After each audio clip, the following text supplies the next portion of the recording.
ഒരു PR കാരണം ഇത്രയ്ക്കും കോൺട്രവേഴ്സി സൃഷ്ടിച്ച സീസൺ ബിഗ് ബോസ് മലയാളത്തിന്റെ ചരിത്രത്തിൽ തന്നെ ഉണ്ടായിട്ടില്ല. അനുമോൾ അക്ബർ ആദില ഇഷ്യൂ ആണ് ബിഗ് ബോസ് ഹൗസിൽ ഇന്ന് മുഴുവനും ചർച്ചാ വിഷയമായത്. BB ഹൗസിൽ കത്തിപ്പടരുകയായിരുന്നു ഇവരുടെ ടിഷ്യൂ പേപ്പർ ഇഷ്യൂ. അനുമോളും ആദിലയും ടിഷ്യൂ പേപ്പറിൽ നമ്പേഴ്സ് കൈമാറിയിട്ടുണ്ടായിരുന്നു. ആദില അനുമോൾക്ക് അനുമോളുടെ നമ്പറും അനുമോൾ ആദിലയ്ക്ക് PR-ന്റെ നമ്പറും കൊടുത്തു എന്നായിരുന്നു വിവാദമുണ്ടായിരുന്നത്. ആദിലയോട് അനുമോൾ പറഞ്ഞിട്ടുണ്ടായിരുന്നു പുറത്ത് ഇറങ്ങിക്കഴിഞ്ഞാൽ ഈ നമ്പറിൽ വിളിച്ചിട്ട് അക്ബറിനെ ഒന്ന് ഒതുക്കാൻ പറയാൻ. എന്നാൽ ഇത് അപ്പാടെ നിഷേധിക്കുകയായിരുന്നു അനുമോൾ. അനുമോൾ പറഞ്ഞു, ആദിലയ്ക്ക് എഴുതി കൊടുത്തത് എൻ്റെ നമ്പറായിരുന്നു, അല്ലാതെ ഞാൻ എൻ്റെ PR-ന്റെ നമ്പർ അവൾക്ക് എഴുതി കൊടുക്കുമോ? എനിക്ക് എൻ്റെ അച്ഛൻ്റെയും അമ്മയുടെയും നമ്പർ അല്ലാതെ വേറെ ആരുടെയും നമ്പർ അറിയില്ല. എനിക്ക് തന്നെ 3 നമ്പറുണ്ട്. അതിൽ ഒന്ന് മാത്രമേ എനിക്ക് കാണാതെ അറിയുകയുള്ളൂ. അതാണ് ഞാൻ ആദിലയ്ക്ക് കൊടുത്തിട്ടുള്ളത്. എന്തിനാണ് ആ കുട്ടി ഇങ്ങനെ പടുമോശം പറയുന്നത്? അവരെയൊക്കെ എത്രമാത്രം സ്നേഹിച്ച വ്യക്തിയാണ് ഞാൻ. എന്നിട്ട് എന്തിനാണ് അവർ എന്നോട് ഇങ്ങനെ കാണിക്കുന്നത്? ഇതുവരെ ഞാൻ അവരോട് ഒരു തെറ്റും ചെയ്തിട്ടില്ല. പിണങ്ങി നിന്നാൽ അവരെപ്പോലെ പല കാര്യങ്ങളും ഞാൻ വിളിച്ചു പറയാറില്ല. ആദില അങ്ങനെയൊക്കെ പറയും. അവൾ അവളുടെ നിലനിൽപ്പിന് വേണ്ടി എന്തും വിളിച്ചു പറയുന്ന ഒരു സ്വഭാവമാണ്. നൂറയ്ക്കെന്നാൽ ആ സ്വഭാവമില്ല. എന്തിനാണ് ഇവർ എല്ലാവരും കൂട്ടത്തോടെ എന്നെ തന്നെ ടാർഗറ്റ് ചെയ്യുന്നത്? ലക്ഷ്മിയോട് തൻ്റെ വിഷമങ്ങളെല്ലാം തുറന്നു പറയുകയായിരുന്നു. ഒരുപാടാണ് ഇന്ന് അനുമോൾ കരഞ്ഞിരുന്നത്. അനുമോൾ ഇന്ന് കരഞ്ഞ കരച്ചിലിന് ഒരു കണക്കുമുണ്ടായിരുന്നില്ല. അത് കണ്ടപ്പോൾ സത്യം പറഞ്ഞാൽ വിഷമമായി. ഇതിൻ്റെ സത്യാവസ്ഥ എന്താണെന്ന് അറിയില്ല. എന്തായാലും അവർ രണ്ടുപേരും പരസ്പരം നമ്പർ കൈമാറിയിട്ടുണ്ട്, അത് ഉറപ്പാണ്.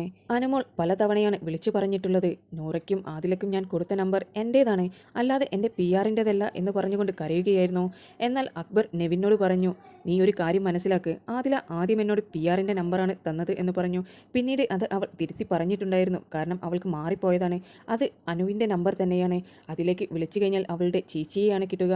ചേച്ചിയോട് വിവരം പറഞ്ഞു കഴിഞ്ഞാൽ അത് PR-നോട് അവർ സംസാരിക്കുമെന്നായിരുന്നു ആദില പറഞ്ഞിരുന്നത്. ഇതാണ് നെവിനോട് അക്ബർ പറഞ്ഞ കാര്യം. ഒരുപാട് സമയമായിരുന്നു അനുമോൾ ലൈവിൽ കരഞ്ഞുകൊണ്ടിരുന്നത്. എപ്പിസോഡിൽ ഇത് എത്രമാത്രം കാണിക്കുമെന്നുള്ളത് അറിയില്ല. പക്ഷെ കരഞ്ഞുകൊണ്ടിരിക്കുമ്പോൾ ഒരു വിഷമം തോന്നിയിട്ടുണ്ട്. സത്യം ആരുടെ ഭാഗത്താണ് എന്നുള്ളത് അറിയില്ല. അനുമോൾ പറയുന്നത്, ഞാൻ ഒരിക്കലും അങ്ങനെ ചെയ്തിട്ടില്ല, എൻ്റെ ദൈവങ്ങളാണേ സത്യം, ഞാൻ വേണമെങ്കിൽ മരിച്ചു പോട്ടെ, ഞാൻ മരിക്കുകയാണെങ്കിൽ ഇവർ അത് വിശ്വസിക്കുമോ? എനിക്ക് ചത്താ മതിയായിരുന്നു. എന്തിനാണ് എന്നെക്കുറിച്ച് ഇങ്ങനെയെല്ലാം ഇല്ലാത്തത് പറയുന്നത്?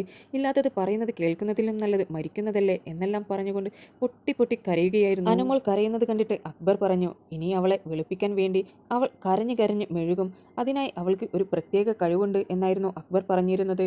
ടിഷ്യൂ പേപ്പറിൽ ആരുടെ നമ്പറാണ് എന്നുള്ളതിൽ പ്രസക്തിയില്ല. ആരുടെ നമ്പറായാലും വിളിച്ചു പറയാൻ പറഞ്ഞ കാര്യങ്ങളിലാണ് പ്രസക്തിയുള്ളത്. എന്നാൽ അതല്ല എല്ലാവരും ഫോക്കസ് ചെയ്യുന്നത്. ആരുടെ നമ്പറാണ് എഴുതി കൊടുത്തത് എന്നാണ് എല്ലാവരും ചോദ്യം ചെയ്യുന്നത്. നൂറയോട് ചോദിച്ചിട്ട് നൂറ ഒരക്ഷരം മിണ്ടിയിട്ടില്ല. കാരണം നൂറയ്ക്ക് നല്ല പേടിയുണ്ട്, എന്തെങ്കിലും പറഞ്ഞു കഴിഞ്ഞാൽ അനുമോളുടെ PR-ൻ്റെ അറ്റാക്ക് ഉണ്ടാകുമോ എന്നുള്ളതിൽ. അതുകൊണ്ട് നൂറ മാത്രം ഒന്നും മിണ്ടിയില്ല. അക്ബർ പറയുവാനുള്ളതെല്ലാം പറഞ്ഞു. കാരണം അക്ബറിനറിയാം പുറത്ത് നന്നായി തന്നെ സൈബർ ബുള്ളിംഗ് നടക്കുന്നുണ്ട് എന്നുള്ളതിൽ. അതുകൊണ്ട് തന്നെ ഇനി എന്തു വന്നാലും പറയാനുള്ളത് പറഞ്ഞിട്ടേ ഇവിടെ നിന്ന് പോകൂ എന്നുള്ള ഒറ്റ വാശിയോടെയാണ് അക്ബർ ഉള്ളത്. ബിഗ് ബോസിന് മാത്രമേ ഇത് തെളിയിക്കുവാൻ കഴിയുകയുള്ളൂ. എന്താണ് സത്യാവസ്ഥ എന്നുള്ളത് ഒരു ക്ലാരിറ്റിയും ഇതുവരെയില്ല. ഇതെല്ലാം ഒരു അലിഗേഷനായിട്ടാണ് നിൽക്കുന്നത്. എന്തായാലും ഇന്ന് അനുമോൾ കരഞ്ഞു കരഞ്ഞ് ഇല്ലാതായി എന്ന് പറയാം. ബിഗ് ബോസ് ഇന്ന് എല്ലാവർക്കും ഒരു അത്തായ വിരുന്ന് ഒരുക്കിയിട്ടുണ്ടായിരുന്നു.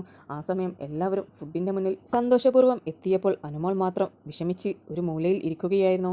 ഭക്ഷണം പോലും ഇറങ്ങുന്നില്ല എന്ന് പറഞ്ഞുകൊണ്ട് ഒരു ഭാഗത്ത് ഇരിക്കുന്നത് കണ്ട് ലക്ഷ്മിയും പ്രവീണുമെല്ലാം മോട്ടിവേറ്റ് ചെയ്ത് എങ്ങനെയെങ്കിലും അനുമോളെ കൊണ്ട് കുറച്ച് ഭക്ഷണം കഴിപ്പിക്കുകയായിരുന്നു. എന്തായാലും ഇതിൻ്റെയൊക്കെ സത്യാവസ്ഥ ഉടൻ തന്നെ പുറത്തു വരുമെന്ന് പ്രതീക്ഷിക്കുന്നു.